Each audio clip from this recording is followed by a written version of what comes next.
বিগত 15 বছরে যে দুর্নীতির জঞ্জাল জমে গেছে, বিগত 15 বছরে যেভাবে আপনাদেরকে বঞ্চিত করে অযোগ্য ব্যক্তিদের পদায়নের মাধ্যমে সমস্ত স্বাস্থ্য ব্যবস্থাকে ধ্বংস করে ফেলা হয়েছে।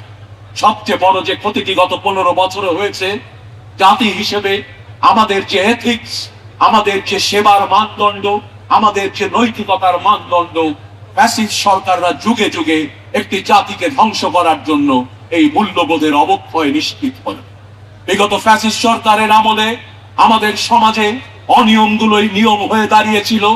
অসময়ে অফিসে যাওয়া ক্ষমতা প্রদর্শনের প্রতীক হয়ে দাঁড়িয়েছিল, আর অফিসে যাওয়ার সময় সাধারণ মানুষকে বাধাগ্রস্ত করা, তাদের জীবনকে ক্ষতিগ্রস্ত করাই ছিল ক্ষমতার দম্ভের প্রকাশ। আমরা যে নতুন বাংলাদেশে যাচ্ছি, আপনারা ইতিমধ্যেই দেখেছেন মাননীয় প্রধানমন্ত্রী তার নিজের আচরণ দিয়ে দৃষ্টান্ত স্থাপন করছেন। আমি বিশ্বাস করি বাংলাদেশের জাতীয়তাবাদে বিশ্বাসী আদর্শিক সৈনিক হিসেবে আপনারাও চাইবেন আমরা সফল হই। এই স্বাস্থ্য ব্যবস্থাকে যদি ঘুরে দাঁড়াতে হয়, আপনাদের 11,000 সদস্যের প্রত্যেকের সহযোগিতা লাগবে। মাননীয় মন্ত্রী মহোদয় আছেন, আমরা আছি।